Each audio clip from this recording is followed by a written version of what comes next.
Good morning students. आज हम लोग कर रहे हैं next topic of your population chapter, that is the population growth curves. अगर इसमें हम लोग देखें बेटा, दो कर्व्स होते हैं, एस शेप जिसको सिग्मॉइड कर्व कहते हैं और जे शेप।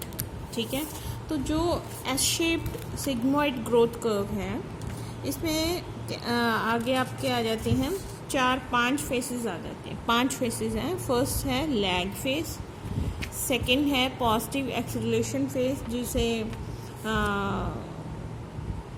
पॉजिटिव एक्सेलरेशन फेस, और नेक्स्ट उससे आ जाता है लॉगरिथम फेस जिसे एक्सपोनेंशियल फेस भी कहते हैं। फोर्थ आ जाता है negative acceleration phase and last one is your stationary phase. ठीक है, अभी जो लैग फेस है, अगर आपने फिगर देखनी है 8.6 पेज नंबर है 143 पे दी हुई, इसकी पिक्चर भी मैं आपको व्हाट्सएप कर दूंगी। जो सबसे स्टार्टिंग वाला फेस है that is known as the lag phase. Lag phase में क्या होता है, कोई भी पॉपुलेशन कोई नए एरिया में इस्टेब्लिश हो रही होती है। ठीक है, वहाँ का एनवायरनमेंट वो अडॉप्ट कर रही होती है, तो ड्यूरिंग दैट टाइम उसका जो नंबर है, पॉपुलेशन नंबर है, वो बहुत कम होता है। उसको बोलते हैं lag phase, initiation of the increase of the population which is very slow. Next आ जाता है आपका पॉजिटिव एक्सेलरेशन फेज। इसमें क्या है, जो पॉपुलेशन का इंक्रीज स्टार्ट होता है, मतलब वो नंबर में इंक्रीज होना स्टार्ट हो जाती है, but at very slow rate. अभी नेक्स्ट है आपका लॉगरिथम या एक्सपोनेंशियल फेज। इसमें जो पॉपुलेशन है वो क्या है, काफ़ी रैपिडली इंक्रीज हो रहा है उसका नंबर, मतलब उसने बड़े अच्छे खासे तरीके से अपने एनवायरनमेंट को अडॉप्ट कर लिया। वहाँ पे उसको प्लेंटी ऑफ फूड है, कंपटीशन नहीं है, प्रेडेटर्स नहीं है। ठीक है, और क्या है, ऐसे सारा एक्सपोनेंशियल फेज में आता है। नेक्स्ट आ जाता है नेगेटिव एक्सेलरेशन फेज। इसमें क्या है, जितना ग्रो करना था इससे पहले लॉगरिथम फेज में वो कर चुकी है। अभी क्या है, just because increase in the number, तो फूड की स्कैरसिटी हो गई है, शेल्टर भी नहीं मिल रहा पॉपुलेशन जो इंडिविजुअल्स हैं। ठीक है, उनको प्रेडेटर भी आ गए हैं, तो ये सारी वजह से तो उसकी जो मर्टेलिटी है, डेथ रेट है, वो बनना शुरू हो जाता है, मरना ही शुरू हो जाते हैं इंडिविजुअल्स। तो उसको बोलते हैं नेगेटिव एक्सेलरेशन फेज, मतलब पॉपुलेशन का घटना स्टार्ट हो जाता है। स्टेशनरी फेज, ये फाइनल फेज है किसी भी ग्रोथ कर्व का। इसमें क्या है बेटा, जो नंबर ऑफ इंक्रीज है इंडिविजुअल का is equal to number of decrease, मतलब birth rate is equal to death rate of the individuals, तो उसको बोलते हैं स्टेशनरी फेज। नेक्स्ट जो आपका है growth curve that is a J shaped growth curve. ठीक है, ये ज़्यादातर एप्लीकेबल है on the small populations, right. Small populations में ये एप्लीकेबल है, जैसे रेनडियर की है। ठीक है, जो पोलर रीजन्स में रहते हैं वहाँ पे ज़्यादा नंबर नहीं रहता पॉपुलेशन इंडिविजुअल्स का। तो अगर इसका आपने फिगर करनी है इसके लिए 8.7, इसमें 2 फेसेस हैं। First one is a lag face and next one is your logarithm face, right. Lag face again initiation of the, ठीक है, एस्टेब्लिशमेंट ऑफ द पॉपुलेशन है। यहाँ पे स्टार्ट हो रही है कोई भी population in on the new grounds.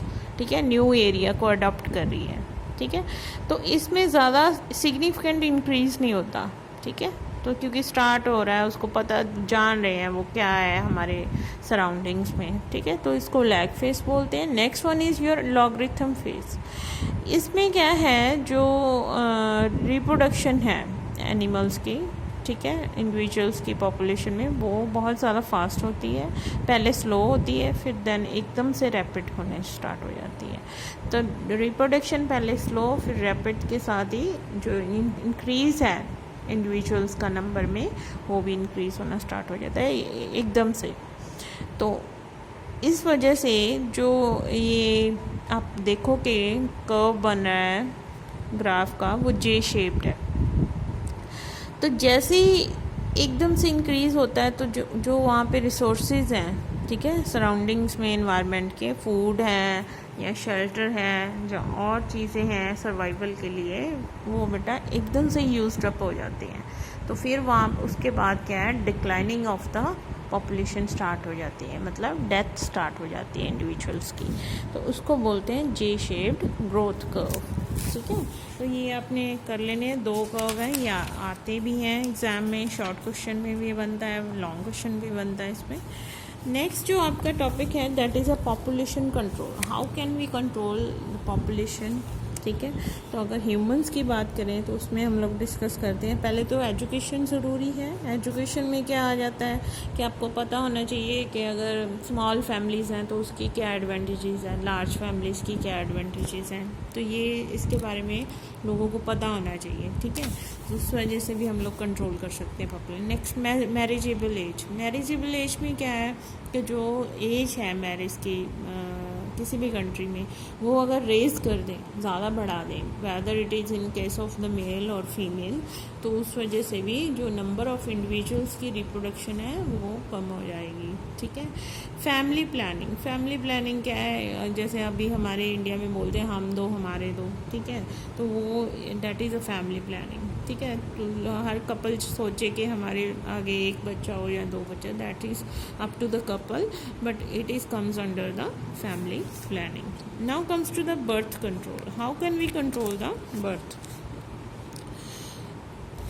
ठीक है, तो ये अगर टेम्परेरी मेथड्स में देखें, ठीक है, तो इसमें काफ़ी मार्केट में जो केमिकल मीन्स हैं उनमें काफ़ी सारी मेडिसिन पिल्स वगैरह आती हैं। ठीक है, जिससे कि जो फीमेल्स कंसीव करती हैं उनको पहले ही रोका जा सकता है। ठीक है, अभी मैकेनिकल मीन्स में देखें तो मार्केट में अवेलेबल हैं, कॉन्डम्स हैं जैसे, ठीक है, इंट्रायूटेराइन डिवाइसेस हैं, ठीक है, जो फीमेल के रिप्रोडक्टिव पार्ट में इंट्रोड्यूस कर देते हैं by the surgery for the temporary purposes. तो उससे भी क्या है, जो रिप्रोडक्शन है या फर्टिलाइजेशन है एग और स्पर्म की, उसको रोका जा सकता है। ठीक है, फिजियोलॉजिकली डिवाइसेस भी आती हैं, जैसे पिल्स हैं, ठीक है, कॉन्ट्रासेप्टिव पिल्स आती हैं जो हार्मोन्स होते हैं, फॉलिकल स्टिमुलेटिंग हार्मोन्स हैं, उनका प्रोडक्शन ही रोक देती हैं। ठीक है, अगर वो नहीं बनेंगे तो एग भी नहीं बनेगा, ओव्यूलेशन नहीं होगा, तो ऐसे क्या है, जो फर्टिलाइजेशन नहीं होगी तो रिप्रोडक्शन रुक जाती है। ठीक है, तो ये सारे फिज़िकल, केमिकल और मैकेनिकल जो है मीन्स हैं to control the population. Last one is abortion. अगर हो जाता है किसी फीमेल को कंसीव, ठीक है, फर्टिलाइजेशन हो जाती है between the egg and sperm, then there are number of methods, surgeries through which female और अ कपल, ठीक है, म्यूचुअली बाय द अंडरस्टैंडिंग वो अबॉर्ट करवा सकता है जो फीटस है। ठीक है, एम्ब्रियो होता है जो just before the they become into the foetus, viable foetus. ठीक है, तो एक है परमानेंट मेथड, ये तो टेम्परेरी मेथड थे। परमानेंट मेथड होता है वेस्कोटोमी, एंटीबिटोमी। ठीक है, अभी जो वेस्कोटोमी है ये मेल्स में स्मॉल सर्जरी होती है, माइनर सर्जरी होती है, और टिबटोमी है जो that is comes under the female surgery. ठीक है, तो वेस्कोटोमी में जो वास्ट डिफरेंस है उसको हल्का सा कट लगा के टाई अप कर देते हैं, ऊपर को मोड़ के उसको जो सर्जिकल थ्रेड होता है उससे बांध देते हैं। ठीक है, तो उससे क्या है, हार्मोन्स बनते रहते हैं, टेस्टोस्टेरोन है, ठीक है, और क्या है, इजैकुलेशन भी होती रहती है, सब कुछ वैसे ही रहता है, सिर्फ क्या है, स्पर्म नहीं आते आगे। ठीक है, इजैकुलेशन जो सीमेन होता है उसमें स्पर्म नहीं होते, तो वैसे ही ट्यूबटॉमी है, उसमें ओविडक्ट काट के कट लगा के उसको ऊपर की तरफ फोल्ड करके बांध देते हैं, तो एग है जो वो यूट्रस तक नहीं पहुंच पाता।